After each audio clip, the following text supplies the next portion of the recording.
अस्सलाम वालेकुम स्टूडेंट्स। आज मैं क्लास 10 साइंस स्टूडेंट्स के लिए चैप्टर नंबर 1 एक्सरसाइज 1.1 का क्वेश्चन नंबर 2 जो है हमारे पास लेकर आई हूँ। क्वेश्चन नंबर 2 में लिखा हुआ है सॉल्व बाय फैक्टराइजेशन। पिछली वीडियो में भी मैंने आप लोगों को बताया था कि फैक्टराइजेशन क्या होती है। मैं दोबारा रिपीट कर देती हूँ कि हम फैक्टराइजेशन में स्टैंडर्ड फॉर्म में लिखते हैं और स्टैंडर्ड फॉर्म हमारे पास क्या होता है, a x square plus b x plus c is equal to 0। अगर हम फैक्टराइज करते हैं तो मेरे पास फर्ज करें दो वेरिएबल है आर एंड एस।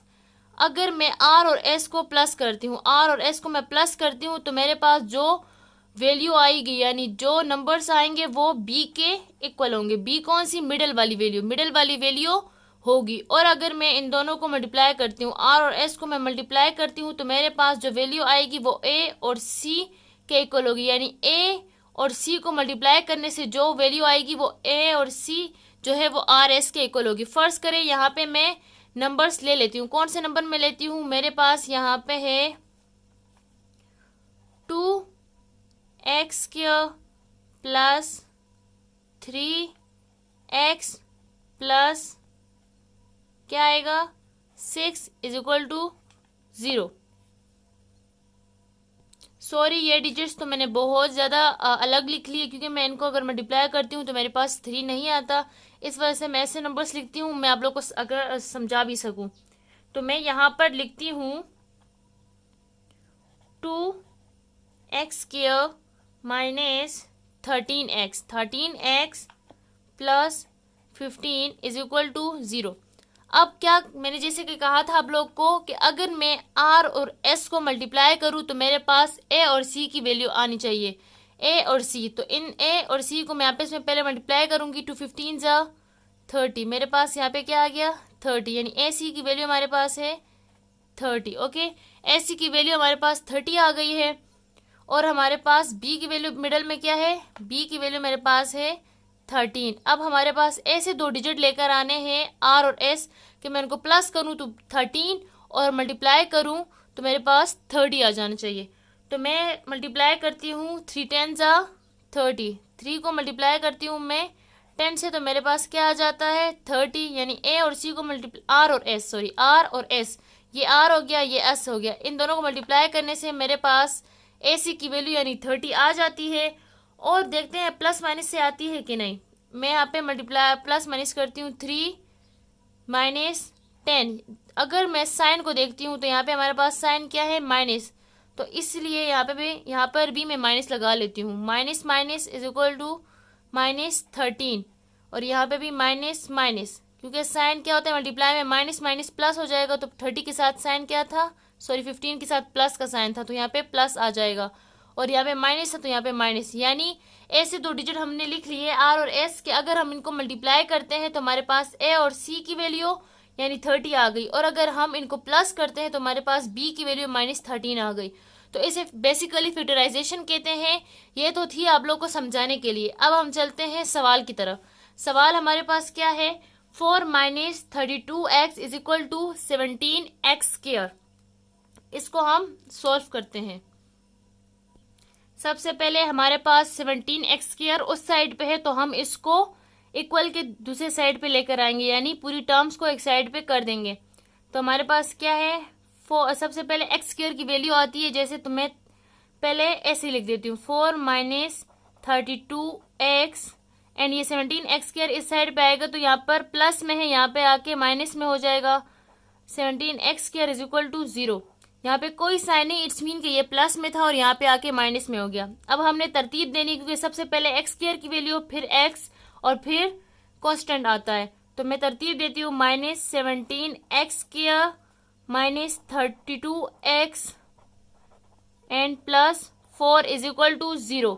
जब भी हमारे पास एक्स स्क्वायर की वैल्यू होती है वो माइनस में कभी भी नहीं आती, इट्स मीन कि हम इस माइनस को हटाएंगे। तो माइनस को हटाने के लिए मैंने आप लोग को पिछली वीडियो में भी बताया था कि माइनस को हटाने के लिए हम माइनस को कॉमन लेते हैं। तो यहाँ पे मैं -1 कॉमन लेती हूँ तो अंदर हमारे पास साइन चेंज हो जाएंगे। ये 17x स्क्वायर प्लस में हो जाएगा, ये माइनस में है तो ये भी प्लस 32 x हो जाएगा और ये +4 है तो ये यहाँ पे -4 इज इक्वल टू 0 हो जाएगा। ये -1 जो है यहाँ पे मल्टीप्लाई हो रहा था इस पूरी ब्रैकेट के साथ, 0 के उस साइड पे जाके डिवाइड हो जाएगा और ये फिनिश हो जाएगा। ये मैं आप लोग को रफ अमल में करके बता देती हूँ, ये तरीका आप लोग ने अप्लाई नहीं करना, मैं आप लोग को जस्ट बता देती हूँ। ये -1 है तो ये 17x² + 32x -4 is equal to 0, 0 divided by -1 और ये दोनों कैंसिल हो जाएंगे तो हमारे पास क्या रह जाएगा, सिंपल 0, यानी ये -1 फिनिश हो जाएगा। ये आप लोगों ने करना नहीं है, आप लोगों ने डायरेक्टली कर देना है। तो मैं सवाल अब लिख देती हूँ ऐसे ही, 17x² + 32x -4 is equal to 0। अब हम इसको फैक्टराइज करेंगे। फैक्टराइज करने के लिए जैसे मैंने आप लोग को कहा था, दो वेरिएबल्स यानी दो ऐसे नंबर डिजिट ढूंढने हैं r और s, जिसको प्लस करने से b की वैल्यू और मल्टीप्लाई करने से a c की वैल्यू आ जाए। तो अब हमारे पास सबसे पहले a और c क्या है, 17 और 4। 17 और 4 को सबसे पहले हमने मल्टीप्लाई करना है। 17 को 4 से मल्टीप्लाई करते हैं तो क्या आता है, 4 7 ज़ा 28, 2 पर कैरी, 4 1 ज़ा 4 और 5 6 68 हमारे पास आता है। तो हमारे पास अगर हम उसको मल्टीप्लाई करें तो 68 और प्लस माइनस करें तो हमारे पास 32 की वैल्यू आनी चाहिए। तो ऐसे दो डिजिट हमारे पास कौन से होंगे, हम 17 में से अगर हम मल्टीप्लाई करते हैं 34 के साथ, 34 मल्टीप्लाई 2 -2, क्योंकि हमारे पास यहाँ पे जो है ये वाली वैल्यू 4 वैल्यू, ये हमारे पास थर्ड जो ये माइनस में है, इसलिए हमारे पास मल्टीप्लिकेशन में आंसर माइनस में आना चाहिए। तो 2 4 ज़ा 8 और 2 3 ज़ा 6 यानी -68 आ गया। और अगर हम प्लस माइनस करते हैं 34 में से 2 को माइनस करते हैं तो हमारे पास +32 आ जाता है। इट्स मीन कि हमारे पास दो ऐसे r और s वाले डिजिट कौन से हैं, 34 और 2। अब मैं यहाँ पर लिख देती हूँ। लिखना कैसे है, 17x² को एज इट इज उतार देना है। उसके बाद हमने प्लस जो बड़ी वैल्यू होगी पहले उसको लिखना है। 34 हमारे पास बड़ी वैल्यू थी 34x और दूसरी कौन सी है, -2x और लास्ट में -4 एज इट इज आ जाना है। बहुत से लोग ये गलती करते हैं कि ये 17 और 4 को मल्टीप्लाई करके जो आंसर आता है, जैसे हमारे पास 68 आंसर आया था तो वो 68 को इसकी जगह पर लिख देते हैं, जिसकी वजह से हमारा सवाल गलत हो जाता है। आप लोगों ने मल्टीप्लाई सिर्फ और सिर्फ r और s दो डिजिट को मालूम करने के लिए करना है। हमने यहाँ पर वही लिखना है जो हमारे पास कांस्टेंट वैल्यू ऑलरेडी दी होगी। हमने जो मल्टीप्लाई करेंगे हम वो नहीं लिखेंगे, अगर वो लिखेंगे तो हमारे सवाल कभी भी हल नहीं हो सकेगा। अब हम कॉमन चूज करते हैं। यहाँ से मैं 17x को कॉमन लेती हूँ तो अंदर मेरे पास सिंपल x और +34 रह जाता है, क्योंकि यहाँ से 17x कॉमन ले लिए तो अंदर सिर्फ x रह गया और यहाँ से x कॉमन लिए तो अंदर सिर्फ 34 रह गया। यहाँ पर मैं -2 को कॉमन लेती हूँ तो अंदर मेरे पास x, और जबकि यहाँ पर माइनस था लेकिन बाहर भी माइनस है, तो जब भी ब्रैकेट के बाहर माइनस होता है तो अंदर जो भी साइन होता है वो चेंज हो जाता है। तो ये माइनस है तो प्लस हो गया, और 2 के पाड़े में 4 कितनी दफा आता है, 2 2 ज़ा 4, तो इसलिए मैं 2 लिख के ब्रैकेट बंद कर दूंगी इज इक्वल टू 0। सॉरी 17 के पाड़े में 34 2 जार आता है, 17 2 जार 34, तो इट्स मीन यहाँ पर भी 2 आएगा। बेसिकली आप लोग को खुद ही पता चल जाएगा आप लोग की गलती, जब आप लोग के ये दोनों कॉमन नहीं आते इट्स मीन कि हमने कोई ना कोई गलती की होती है। तो अब हम क्या लिखेंगे, हमारे पास कॉमन क्या है, x+2, इधर भी x+2 इधर भी, इट्स मीन कि ये दोनों में कॉमन है। तो मैं यहाँ से लूंगी x+2 और दूसरी वैल्यू क्या है 17x -2 इज इक्वल टू 0। अब हम दोनों टर्म्स को अलग अलग 0 के इक्वल रखेंगे, तो मैं लिखूंगी x+2 इज इक्वल टू 0, बीच में comma 17x -2 is equal to 0। x यहाँ पे ही रह जाएगा, 2 0 के उस साइड पे जाएगा तो ये प्लस में था तो वहां जाके माइनस में हो जाएगा। 17x फिलहाल इधर ही रहेगा, ये 2 जो है यहाँ पर माइनस में है, 0 के साइड पे जाएगा तो +2 हो जाएगा। फिर हम x और 17 आपस में मल्टीप्लाई हो रहे हैं, x को यही छोड़ देंगे तो 17 जब उस साइड पे जाएगा तो 2 डिवाइडेड बाय 17 हो जाएगा। तो हम नीचे क्या लिखेंगे, हम नीचे लिखते हैं thus the solution set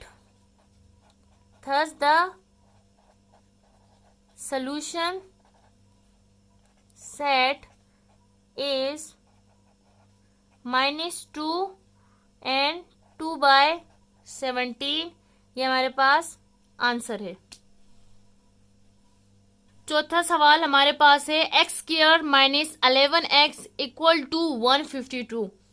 सबसे पहले हम 152 को उठाकर इक्वल के इस साइड पर लेकर आएंगे, उसके बाद हम आगे फैक्टराइज करेंगे। तो मैं सबसे पहले लेकर आती हूँ एक्स स्क्वायर माइनस 11x, यहाँ पर ये 152 इक्वल के इस साइड पर प्लस में है तो इस साइड पे आके माइनस में हो जाएगा, माइनस 152 इक्वल टू 0। अब हमने इसको फैक्टराइज करना है। फैक्टराइज करने के लिए जैसे कि मैंने बताया अभी कि ऐसे दो टर्म्स यानी डिजिट लिखने हैं जिसको मल्टीप्लाई करने से हमारे पास a और c की वैल्यू और प्लस करने से मिडल वाली यानी b की वैल्यू आ जाए। तो सबसे पहले मैं a और c को मल्टीप्लाई करती हूँ। यहाँ पर कुछ भी नहीं है, जब भी वेरिएबल के साथ कोई भी नंबर ना हो इट्स मीन के वहां पर 1 होता है। तो यहाँ पर 1 है तो मैं मल्टीप्लाई करती हूँ। सबसे पहले 152 को मल्टीप्लाई 1 इज इक्वल टू 152। हमारे पास AC क्या है 152 है, ये AC हमारे पास 152 है। और B हमारे पास क्या है, B इज इक्वल टू -11, ये भी हमारे पास माइनस में है और ये भी हमारे पास माइनस में है। अब हमने ऐसे दो डिजिट यानी R और S लेकर आने हैं जिसको मल्टीप्लाई करने से वो -152 और प्लस माइनस करने से 11 आ जाए। तो मैं सबसे पहले मल्टीप्लाई करती हूँ -19 मल्टीप्लाई +8, तो हमारे पास क्या आता है -152। और अगर मैं मल्टीप्लाई कर प्लस माइनस करती हूँ -19 +8, तो यहाँ से ये माइनस हो जाएगा तो 11 आ जाएगी। और जो बड़े रकम के साथ साइन होता है, मैंने आप लोगों को कितनी दफा कहा है कि जो भी बड़े रकम के साथ साइन होता है वही हमारे पास आंसर में आता है। तो 19 लार्ज डिजिट है, इट्स मीन के साइन हमारे पास 11 के साथ माइनस आएगा, तो -11। तो हम यहाँ पे जो दो डिजिट R और S लिखेंगे वो हमारे पास -19 और +8 है।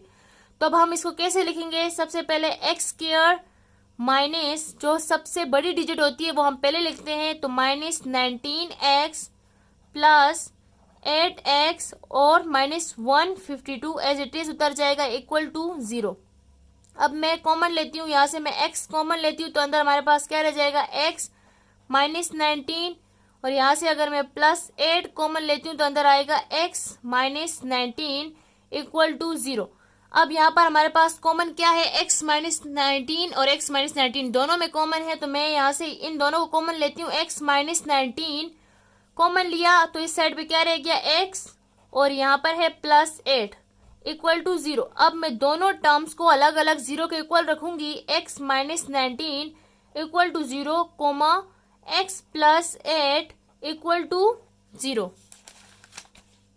अब मैं क्या करती हूँ, x इधर ही छोड़ दूंगी, -19 इक्वल के उस साइड पे जाएगा तो प्लस में हो जाएगा, साइन चेंज हो जाते हैं। ये प्लस मैंने आप लोग के लिए समझाने के लिए लिखा है, ये प्लस नहीं लिखते, सॉरी 19 है ये। फिर यहाँ पे x +8 है तो ये 8 जब उस साइड पे जाएगा तो ये माइनस में हो जाएगा। तो अब हम लास्ट में क्या लिखेंगे, thus the solution set, thus the solution set is 19 and -8। ये हमारे पास इस सवाल का आंसर है।